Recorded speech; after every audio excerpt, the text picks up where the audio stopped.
Fall Adjaratou Penda Diallo Guèye ñëwaat ci suñu plateau.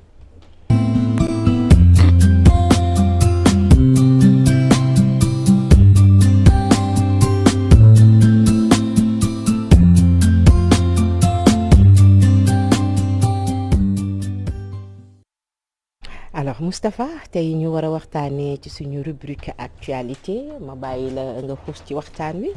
waaw tey rubrique actualité bi daanaka fi ñu tijjee sànq ci lu mel noonu la ñuy njëkk a wax parce que tey je tenais à rendre hommage à un homme qui nous est très cher. Quand je dis nous mooy ñun waa Walfadjri génn àdduna dimanche bële ñu génn te ñu rob ko ca village ba mu fekk baax muy Ndiaga Ñaaw di Jean Meïssa Diop. Jean Meïssa Diop dama gis benn journaliste bind ne finalement à chacun son JMD ku nekk ak sa Jean Meïssa Diop parce que journaliste yi depuis mu décédé ba léegi ku ci raconté Jean rek nga ne kon Jean kii la gënoon jege kii la gënoon xam parce que surtout la jeune génération ku ci nekk ñi ci ëpp en tout cas am na fu mu jaar ak ñoom am na loo xam ne jëriñ na leen ko soit ñenn ñi moo leen jàngal aussi wala alisek wala feneen ñeneen ñi moo leen formé dans les rédactions bari na ci fii ci Walfadjri man particulièrement Jean Meïssa Diop moom indi Walfadjri parce que moom moo fi recruté en 2005 bi muy lancé le journal Walf Grand Place le premier poste de responsabilité bi nga xam ne également moom laa am ci groupe bi muy coordonnateur rédaction Walf Grand Place ci loxoom la jaar ndax moom moo ko proposé Sidi Lamine Niass mu def ko donc man je fais partie des gens yi nga xam ne ils doivent beaucoup à Jean Meïssa Diop et que forcément da ngay sa xel day nekkaat ci moom li ñuy jàpp ci moom rek moo di ne c'est un journaliste professionnel aguerri boo xam ne gis naa carrière am ba mu ko commencé ba ni ko yàlla yóbboo mosuma gis fu ñu waxee ne lii moo taq ci liggéeyu Jean Meïssa Diop du koo xam ne mën na taxaw ne maa ko corrompre ci lii mënuñu taxaw ne dafa informé ci nangam te teg ko ci yoon mënuñu taxaw dafa acharné wu ci nit wala leneen rek leneen il a toujours fait son métier ak respect te ñi nekk fii ci kër gi ñi ko fi jot a xam nañ ne nit la koo xam ne ko amoon respect la ci doomu aadama yi nga xam ne ñoom la doon liggéeyal moom Jean Meïssa Diop. Une pensée également à Serigne Atou Diagne mi nga xam ne keroog vendredi bi ñuy toog fii lañ ñu koy tàggee Atou Diagne une pensée à lui parce que dafa bokk ci ñi nga xam ne également au-delà du talibé mouride bi mu doon ak lépp luñ ci mën a wax Atou dafa décomplexer un peu l'intellectuel sénégalais parce que nit la koo xam ne université bu Dakar la jànge génne fa nekk un géographe gën a dégg tubaab fuuf sama genre gi di rouler ay air rek di damm ay kii mais mu dem laxasaayu nekk taalibe nekk ci tool yi nekk ci liggéey bi et pourtant bu daan làkk tubaab ba nga dégg ko xam ne kii boroom xam-xam la te ñooñu ñu mel noonu ñu baree bari ñoo ko topp ci daayiram bii nekkoon Hizbut Tarqiyyah wax ne également mérité na ci occasion yu mel nii ñuy jàng un peu ci ñu mel noonu parce que c'est pas parce qu'on est intellectuel rek dañu war a fu ñu toll takk cravate gi ñàkkee respect suñu ay kilifa ñàkkee respect suñu ay traditions yi demee noonu Atou n'était pas de ce genre là et pour man ça c'est très très important parce que l'intellectuel finalement du ki jàng tubaab rek am na ay intellectuels en langue arabe intellectuels en langue wolof intellectuels en leneen ak leneen mais Sénégal finalement boo nee intellectuel rek ñu yaakaar ne il faut ngay rouler ay air rek voilà quoi fàtte foo juddoo et ça dalul woon Atou Diagne yàlla na ko yàlla yërëm te xaatu ko àjjana alors maa ngi la doon wax ne constat bi depuis quelque temps mooy kuréel gii ñu tuddee ñoo lànk dafa commencé di tas parce que FRAPP France Dégage jóge na ci bu ñoom Guy Marius Sagna waa FDS Force démocratique du Sénégal Guelwaar bu Babacar Diop jóge nañ ci ak le mouvement Y'en a marre dislocation boobu nag man bokkuma ci ñum bett parce que dama structure yu bare noonu ñu koy composé dañuy divers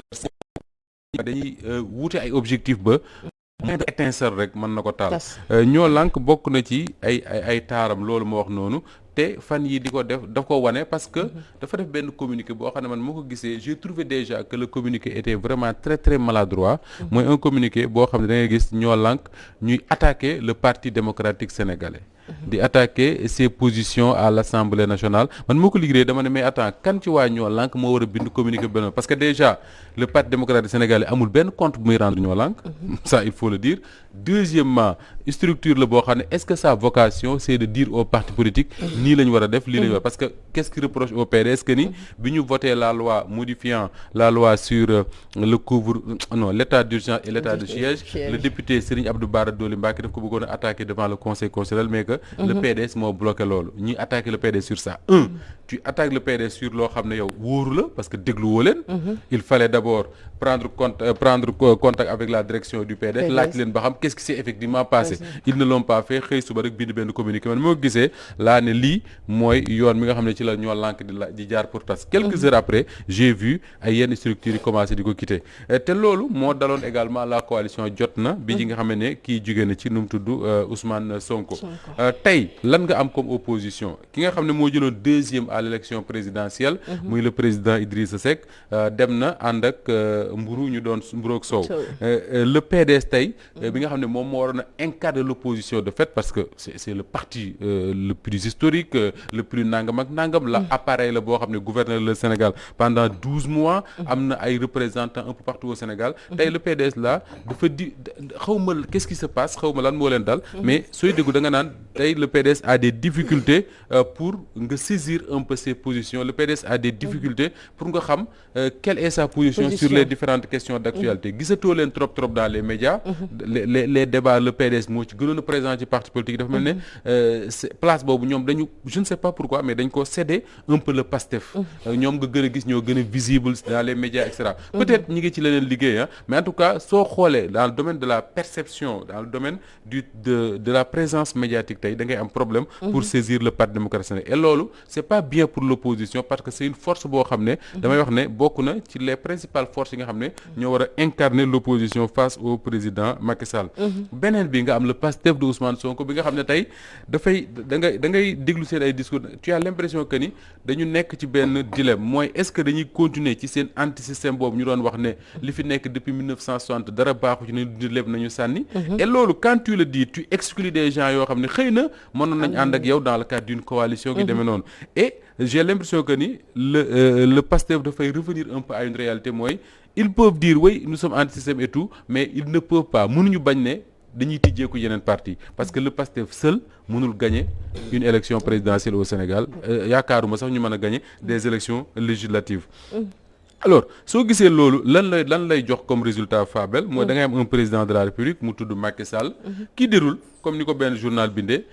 en toute liberté tey Macky Sall lu ko neex mu def ci réew mi lu ko neex amul lu ko ciy téye amul opposition bu naan ko arrête amul leneen xanaa kay xelam moo koy may rek mu xam ne lii jaaduwul góor du def li mu bañ koo def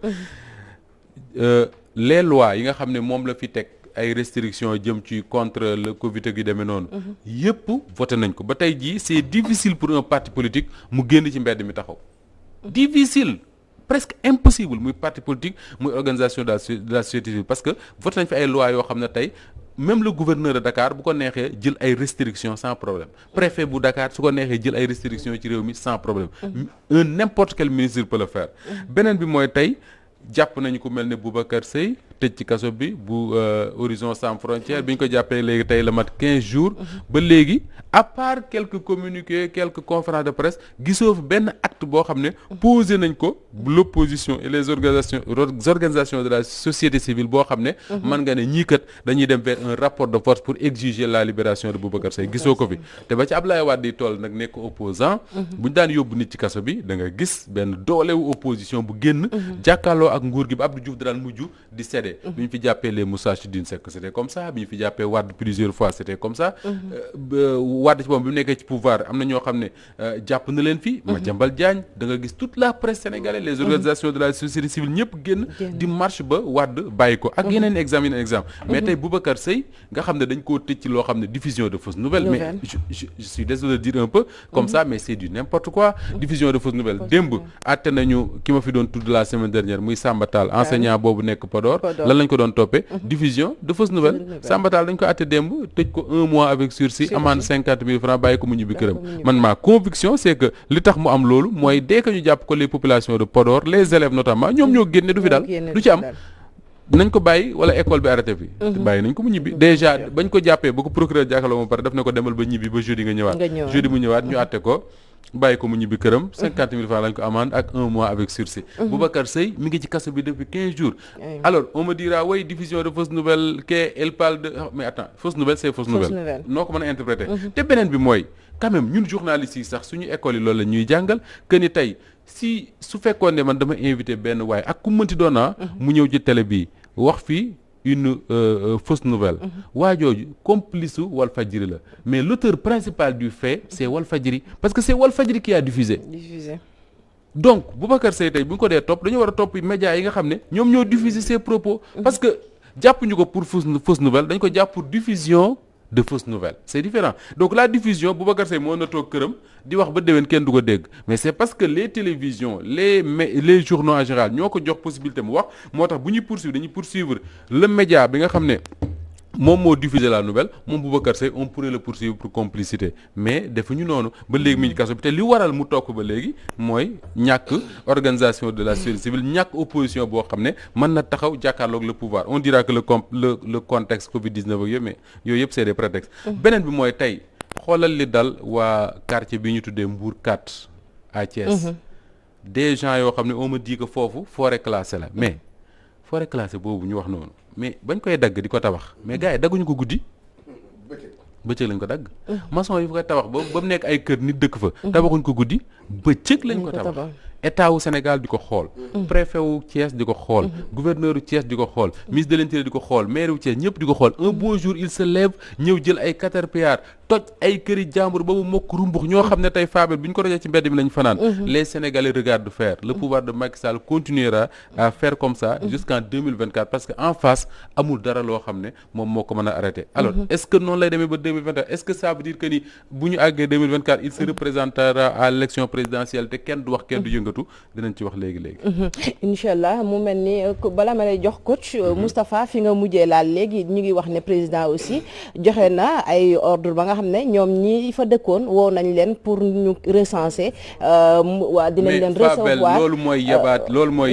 maa ngi jéego di ko wax noonu mais loolu mooy yabaate gi c'est-à-dire que un état mënul dem toj ay këri jàmbur ba pare woowaat leen ne leen ñëw leen ñu xool c'est-à-dire que ñi ci am kayit c'est-à-dire que Fabel mi ngi mel ne man mi fekk la nga toog ma jël sama paaka jam la ko ba pare gaañ la ba pare ne la ñëwal nag ma yóbbul hôpital faj la bu ko defee yow nga taxaw naan Moustapha moo fi gën ndax moom bu yóbbu hôpital faj ma mais Moustapha mënu fee gën parce que li la dal moo la ko teg nguuru Macky Sall ñoom ñoo teg ñooñu li leen dal ak prétexte bu ñu mënti wax nag am këyit ak ñàkk amit këyit ak après on en parle mais ñoom ñoo leen ko teg donc buñ leen woowee ne dañ leen di joxaat ay kër da ngay réparer li nga yàq yow tu répares un tort mais nekkoo fi pour di ñu lay tagg naan la yaa fi def nangam nangam et d'ailleurs parlant de réparer un tort suñu la fekkee dañ leen a jox ay terrain faatu nee na ñu am ay këyit mais ñu am këyit ñu jox la ay terrain war nañu évaluer également lañ fa tabax ñaata la coûté oui ñaata la ciment bi jar ñaata la suuf si jar ñaata la fer yi jar ñaata la béton bi jar ñaata lañ fay maçon bi ñu delloo leen ko si sama yaakaar xanaa woo duñ leen woo rek pour jox leen ay terrain mais toj avant ñu koy toj dañ ko waroon a teg fu leer mais doo xëy suba toj ay kër noonu pare naan et d'ailleurs le président Macky Sall ci boppam moo dem campagne à Thiès ne les populations de Mbour 4 dinaa régulariser seen situation donc comme régulariser wu ko boobu ba léegi toj ji waroon nañ ci tey ba duñ ko parce que j'ai lu ci suba benn je crois que c'est quelqu'un des impôts et domaines à Thiès qui dit que oui y a eu une erreur depuis 2005 xaw ma sur cette affaire mais erreur boobu mënuñu ko imputer kenn ku dul l'état du Sénégal man nag mënu ma def samay erreur ba pare bëgg ko imputer Cheikh Tidiane Gomis c'est pas possible il faut que les gens s'assument mu mel ni pendant ce temps là am na yu problème litige foncier Sénégal nii la je pense que problème yi nga xamante ne war nañ ko ci régler ci jamono bi bokk na ci affaire litige foncier parce que problème yi ci am dafa bari léegi nañ la boo yoru titre foncier benn espace bi boo nga xamante ne mën nga un bon jour rek mën nañ la faa génne li dar Mbour 4 mën na dal ñu bari donc mais dal na Tivaouane Peulh Fatou li ci gën a metti mooy tey c'est pas l'objet du débat sama il faut ñu wax ci li ci gën a metti mooy tey il y a combien de Sénégalais soit ay commerçants des gens de l'informel des fonctionnaires des travailleurs du privé ñoo xam ne seen vie bépp defuñu ko ci dudul weer wu ne ñu épargne nangam dem jënde ko benn terrain yenn saa yi sax bala ngay jot ci terrain bi dinañ la triande ngay yéeg di wàcc ba da ngay mujj ñàkk li ci gën a garaaw ñenn dina leen jox terrain ñu tabax ko ba yaakaar dëkk ca xëy suba caterpillar ñëw toj ko ba mokk rumbux nga ne ci mbedd mi mais léegi nag jusqu'à présent jusqu'à quand le gouvernement du Sénégal va regarder les gens ay entreprises qu'on crée naan ay xawma nu comment est-ce qu'ils appellent ça là ñiy créé di tabax ay kër ak di jaayee terrain les promoteurs immobiliers ñi gën a bari alal ci réew mi mooy ñu tuddee les promoteurs immobiliers di xuloo ak maire yi di xuloo ak gouvernement di xuloo ak ñëpp état bi bàyyi leen ñuy jël suuf soo xam ne doonuñu ko ci ndey doonuñu ko ci baay di ko saax-saaxee di ko jaay ay nit di triandé l'état laisse faire mais jusqu'à quand te li ci gën a garaaw mas naa dégg Ablaye Bathily mu wax ko à l'Assemblée nationale Ablaye Bathily ancien secrétaire général de la LD mu ne boo xoolee en Afrique les plus grands conflits en Afrique li ko waral mooy foncier conflit yu bari ci Afrique moom moo ko jur donc il faut faire attention avec ça. man xam nga bu ma gën a meree président yi Moustapha man bokk na ci affaire foncier bi man xam nga dañuy wax dëkk bi metti na yaa tout cela mais ci côté foncier moom côté bu dama leen cee mere trop mi président yu fi toppalantoo ba léegi parce que su wàdd la benn groupe SCAC Afrique nekkoon fii jël lekk fi xaalis nit ñi chaque mois nga dem di joxe nit ñi lekk ñi yore seen 1 million 800 ñi seen 3 millions 600 man bokk naa ci ay 3 millions 600 ay 300 mètres carrés ñi jël ba pare nit ñi jël ba tey yow nga joxe sa xaalis yaa ngi yore say reçu yor sa carnet rien ñooy lekk sa plus de 3 millions ñi lekk sa plus de 2 millions ba pare nga toog di taxawaal si mbedd te nga yoroon sa reçu lan la ciy def loolu dégg naa mi ngi régulariser waa kii Mourkat mais dafa bari cas yooyu fii waa SCAC Afrique am na ñoo xamante ne ay victimes lañ génn nañ ba tey di ñaxtu fi bu ñu génnoon fi benn groupe la ay père ak mère de famille yoo xamante ne dañoo sacrifier seen vie parfois l'État est impliqué à travers notamment la SNHLM nga xam ne ils sont parfois impliqués dans ces choses ba ci logement social yi ñuy wax ne état bi daf koy joxe am na ci ay kër yoo xam ne da nga fay dem ñu lee fay appartement nekk fa di laajte chaque client da ngay indi frais de dossier 10 000 francs mais mënu ma la wax ñaata client ñoom ñoo joxe ay frais de dossier et ça fait plus de 5 ans yoo xamante ne ni doo ci sax déggat maanaam doo jot war nañ ci sa xarit monsieur Abdoulaye Sow ministre de l'urbanisme je pense que du logement war na ci am responsabilité bu mag pour interpeller ko ci genre yooyu parce que ñu bëri ñu ngi sonn wala épargne seen i xaalis denc ba pare ñu dem jël ko lekk ko nii toog di xoole gouvernement bi da cee war am responsabilité pour au moins mu lijjanti li nga xamante ne mooy jafe-jafe yooyu quand même dañuy waxante dëgg foncier bi problème bi dafa yàgg dañ ko war a régler problème bi xam nga non c'est que gis nga sànq Moussa mu doon tappale daf ci am bu ñuy waxante dëgg tappale dëggantaan mu ci am médecin après la mort nit day ñëw tabax ba pare ba dëkk ba toog te ñëpp di gis nga ñëw toj këram loolu fan lañ ko teg ba pare rek woole di lay naan nii dama lay jox fii dama lay indemniser te buñ lay indemniser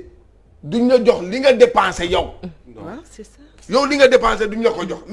mais non c'est que gis nga xam nga lenn moo war a am ci problème boobu moom mooy c'est un problème boo xam ne problème bi président de la République moo ko war a jël arrêté ko une bonne fois pour toutes parce que gis nga day c'est que yaakaaruma ko nag parce que le président de la République bii muy président Macky Sall mii bi ñu tojee kër yi ci aéroport bi aéroport xam nga ay kër la woon ñu toj ko moom président Macky Sall mas na fi def benn ci campagne yu 2012 am mu taxaw foofu ne fii dañ koo xaw ma la ak leen kër yi dañ koo lii dañ koo laas bi su ma faloo nangam ak nangam ba mu faloo ñin tojoon seen i kër yi foofu dañoo ñàkk pire que ça tey jii nii soo demee ci muru aéroport bi buñ bëggee suñ pare mën nañ fa ànd dem xool sorewul soo demee xool ko natt nañ ko ba pare ba génne mbedd yi ba commencé di ko def qu'est-ce qu'ils appellent ça là carrière bi nu mu tudd mbeddu kii bi pour pavé non carrière bi ñuy def avant ñu def goudron mbedd yëpp génn nañ ko ba pare moo tax man quand j'entends ci médias yi ñu naan waa CDC xaw ma caisse de dépôt et de consignation commencé nañ di jaay kër yi foofu man dama naan mais attends yan kër parce que kër yi ne foofu jaay nañ ko ba def koy mbedd ba pare waaw mais mbedd yi génn naag yëpp li ci des kay mooy ñi ko jënd ñëw tabax coach waaw loolu moom chaque jour ma teg sama bët Moussa Ba loolu moo tax ma ne la gis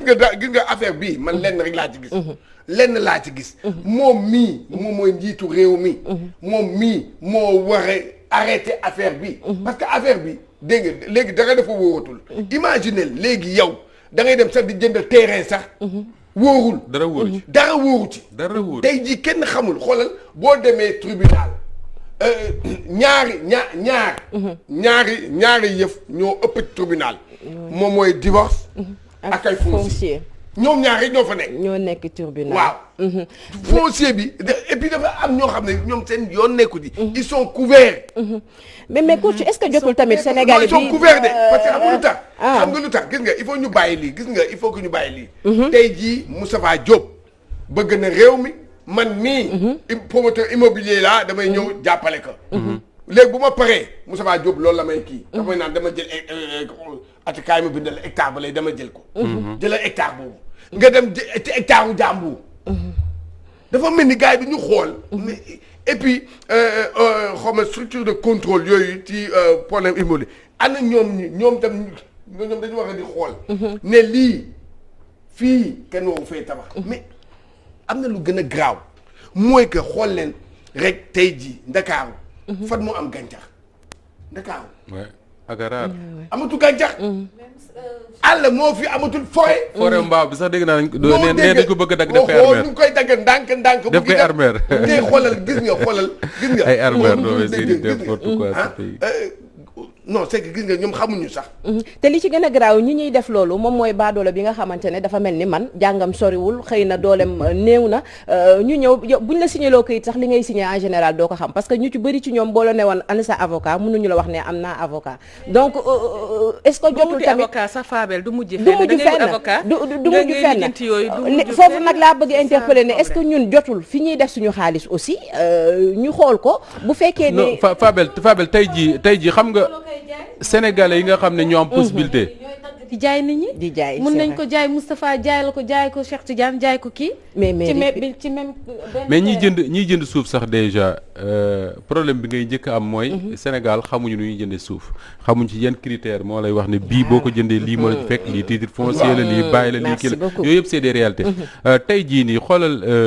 waa ji nu mu tudd waay Abdoulaye Dia bi moom Sénico mais waa jooju tey su nekkul woon ku ànd ak ngor tuuti mais imaginez le problème bi rëy bi na doon am Sénégal lu mat 250 familles dëkk ci suuf soo xam ne moom moo ko moom ñu dem tribunal àtte ne ko yaa gagné nga xam ne tey bu ko neexoon tey mu yóbbu fay tracteur ñu toj kër yëpp mu ne may naa leen ko kenn xamul ñaata ak hectare la waa jooju tey bu ne woon rek dama soxla sama suuf ay famille yu bari ñooy fanaan ci mbedd imagine coow yu mel noonu ndara ne ci réew ba pare ñu yaakaar ne du dara nañu dem rek on verra comme on pense que c'est rien du tout c'est pas grave on verra doy na waar suuf Moustapha sànq Moustapha yow fi nga kii ci affaire politique bi Moustapha ñun fii dañuy waxante dëgg rek de amatuñu ay maanaam ñoo xam ne ay bañkat dëgg amatu fi de parce que non c'est que xoolal da ngay comme ni nga ko waxee daf ci am ay temps yoo xam ne président sañu la def yenn yi duñ la ci bàyyi loolu mooy njëriñu opposition voilà duñ la ci bàyyi xoolal jagal na leen kii waaye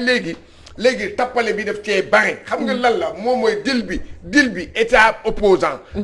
xawma la gouvernant ak opposant moom moo bare ci dëkk bi ñoom ñëpp bokk nañu ci dil bi da ngay dem waxtaan xoolal tey jii am na ñoo xam ne de ñu ngi ci opposition bi de mais ñu ngi waxtaan ak Macky ñu ngi waxtaan ak Macky ñu ngay waaj a dugg waaye ñooñu ñooñu dinañu waxat mais loolu moo tax yenn parti yi dañuy méfiant ci yeneen parti yi nga xam ne ñoo lañ bokkal opposition parce que tey mënoo xam kan moo nekk di waxtaan ak kan donc à tout moment mën nga ne ci nit bay monter une coalition yaakaar ne da ngeen di jëm fenn mu jékki-jékki ñu xëy suñu la waa ji ma nga pale donc yooyu xam nga depuis nu ñu koy wax sax l'affaire Mburoog Sow les gens sont voilà ku nekk da ngay méfier wu sa morom mais li am solo léegi mooy lan moo tax gars yi ñemeetuñu opposé Moustapha opposition dafa metti mais tu penses que ku ci xas jot ñam pouvoir del imaginer suñu classe politique bi waxuma ñi nga xam ne mus ñu ñam pouvoir man ak Cheikh Tidiane suñu opposition bu bëggee man da yomb parce que ñu mus ñu gouverner kenn mais ñi mas a gouverner imaginer Fabel leen Sénégal ñi fi mas a gouverner à part quelques rares suñu xasee nekk ministre wala député seen train de vie day changer complètement ñi amoon benn jabar jël ñaar ñi amoon benn oto yor ñaar ñi amoon benn kër yor ñaar ñi doon luye sax dañu yor ñetti kër am ay vigile am ay nu ñu koy waxee sax ay boy am ñenn ñu yor ay garde du corps léegi soo jógee ci pouvoir bi bëgg a garder le même train de vie mais c'est pas possible mënul nekk beneen bi mooy am na ñoo xam ne dañuy jógee ci pouvoir man xaw ma lan la xaw ma yàlla mooy defi mbiram mais am na ñoo xam ne dañuy jógee ci pouvoir bi yóbbaale des maladies qui traînent yoo xam ne dañuy soxla beaucoup de l'argent et beaucoup d'argent pour di faju tout le temps am na ci transhumance yoo xam ne boo ko déggee Cheikh Tidiane tu te poses des questions da nga mais attends lan moo ko waral ñu naan la ay way stratégie politique la ak nangam Fabel maa la wax ne du dara dul xaalis ñàkk xaalis mooy expliquer yu mel noonu parce que da ngay yor benn train de vie boo xam ne boo xasee génn ci pouvoir bi suñu parti politique yi déjà parti yi kenn ko yor kenn koy dundal kooku noonu su nekkee opposition li mu amoon amatu ko militants yi amatul lu mu leen jox responsable amatul lu leen jox dañuy commencer di ko bàyyi finalement il se dit mais attends naa dem ci waa ji comme waaj moom il a benn caisse boo xam ne day joxe sans problème man bala ma joxee jàppale ñu naan Macky Sall dafa c'est un bon politicien stratège la bu fa teg Cheikh Tidiane Gomis mu def li mu def Sénégal tant que yaa ngi kii bi nu mu tudd ñaata la 8 milliards yi 8 milliards yi non tu es un bon stratège parce que koo jox mu ñëw si mais loolu nag mën na indi erreur ci biir parti bi parce que déjà mi ngi am ñi nga xamante ne ñoom bi parti bi di fondé wu ñoom ñoo fa nekkoon bi presque ñoom ñoo liggéey bi yëpp tey ñu gis ni ay opposants ñoom ñoo ñëw wàlliyaan si transhumé lañ koy wax ñee ñi ngi frustré wu gis nga frustration yooyu ba di ci wane seen bopp frustration yooyu kenn du yëngu wala boog danañ yëngu nii rek ci périphérie bi ngay gis ñuy yëngu ak ñi nga xam ne am foo dem nag fekk fa ñoo xam ne dañu des seen ngor moom am na ñoo xam ne xëy bariwuñ mais dama ne la parti politique yi tant que yaa ngi ak budget bi tu tiens les gars loolu mooy la réalité nañ ko wax mu jeex gis nga ci le parti réew mi man bi réew mi transhumé damay waxtaan ak un responsable politique pour qui j'ai énormément de respect bokk na ci homme politique yi ma gën a respecté ci réew mi ma ne ko man day li ma gis mooy réew mi bu Idriss Seck moom day disloqué wu parce que am na ci ñu ma xam ñoo xam ne xalaatuma ñoom ne une seule seconde dinañ dem di défendre la politique du président Macky Sall ak li ma gis ñu ko yekk ko yëpp dans les médias mu ne Moustapha ma ne ko mu ne ma defal attention nag ma ne ko tax mu ne ma gis nga suñu parti yi xaalis comme xam nañ ne Idrissa transhumé na Idrissa mi ngi diriger conseil économique et social Idrissa am na budget ñu ci bari du ñu yëngu parce que xam lu ñuy xaar poste yi mu war a séddale lan mooy poste yi muy séddale ak xaalis bi muy joxe ak bon de carburant yooyu de la même manière le président Macky Sall il sait très bien que tant que mi ngi yor fawam boobu il tient ses gars kenn du yëngu parce que poste yi muy joxe la et d'ailleurs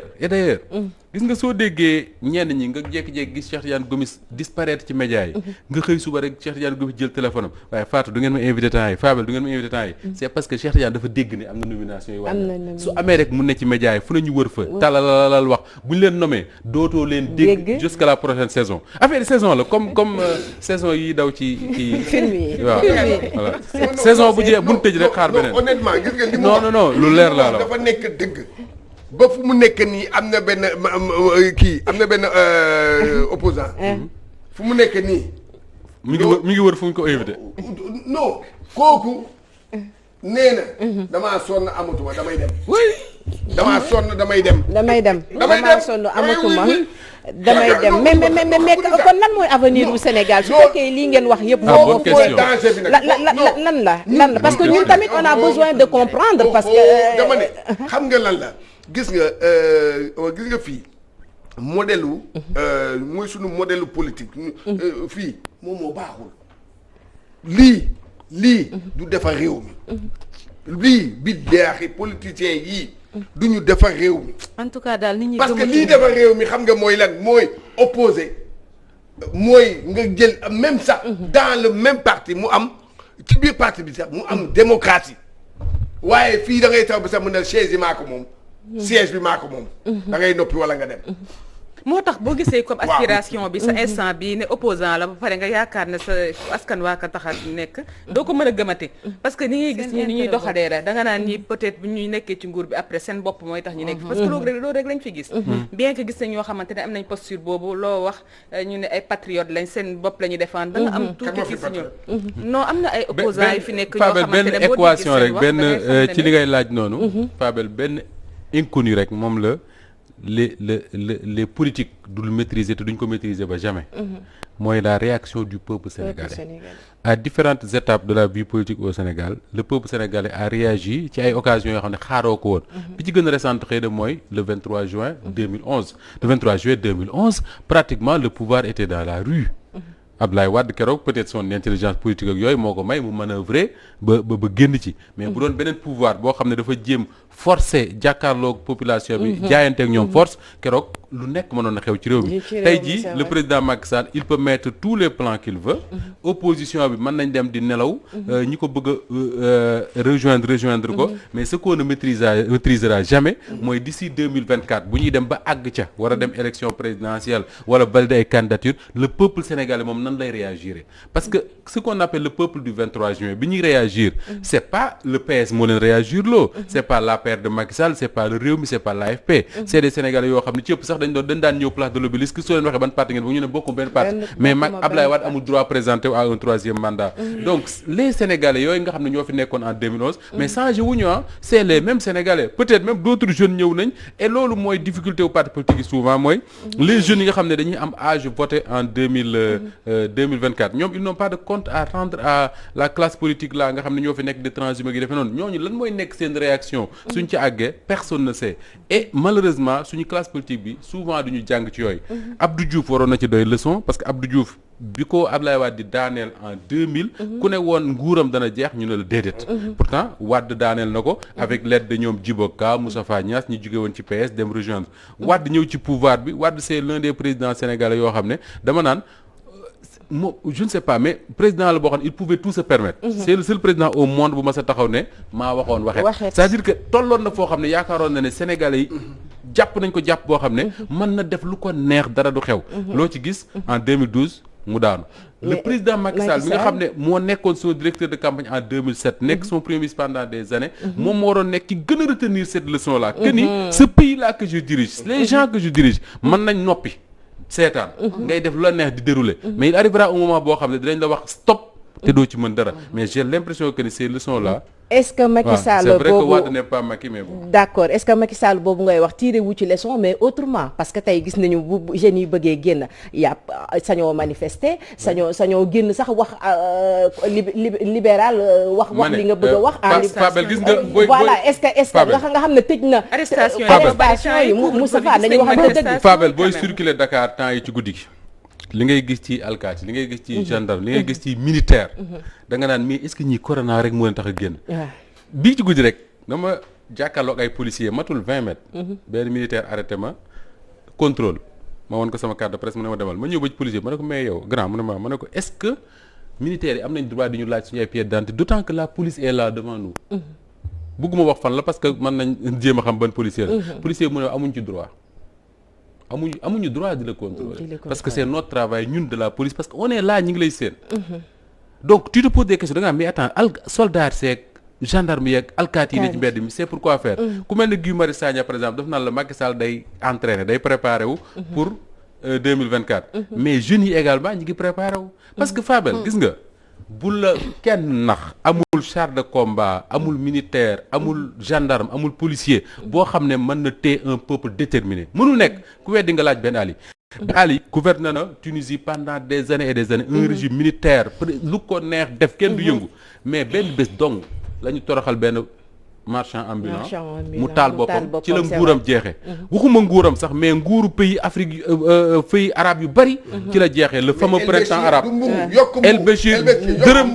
dëkku ñoom Oustaz Assane Diouf boobu Soudan dërëm lañ yokk ci mburu nguur ga jeex donc faut pas se leurrer naan ku génn ñu lii ku génn ñu laa alkaati yi la gën a xam gendarme yi la gën a xam soldats yi ñoo la gën a xam ne le peuple sénégalais tu verras jamais un policier wala un gendarme sénégalais wala un militaire sénégalais bu jàkkaarloo xale yi ci mbedd mi di leen dóor ay bal non Covid 19 bi Moustapha ñu bari na leen wàcc ci pouvoir bi après Covid et ça les Français avaient averti que ni Covid 19 dina yóbbaale nguur yu bari il faut faire attention avec ça parce que ay frustration rek la créé dina créé c'est vrai dina yóbbaale nguur yu bari mu nekk Moustapha du benn punkal daan waa dem na ok Donald Trump du dem du ko yóbbu Covid bi la te Trump bu Covid bi amul woon day gagné de waaw doo dégg Covid bi la ko gars yi mega de gis nga Brésil Bolsonaro boobu nga xam da doon xeeb kii bi da ko xeeb ba Brésil ak noonu gars yi di kii xaaral ba élection ñëw déjà ci municipalité yi rek il a perdu ñàkk na ay kii yu bëri ville yu bëri attention parce que xamuñu nu ñuy liggéey tappale rek. faut faire attention avec ça. jërëjëf coach. peuple bi du yëngu moom du ay wax. merci beaucoup kenn du yëngu du ay wax. yàlla bu kenn yëngu sax nag. yàlla bu kenn yëngu. alors Moustapha merci beaucoup. merci bien rendez-vous vendredi prochain. incha allah jërëjëf mbokku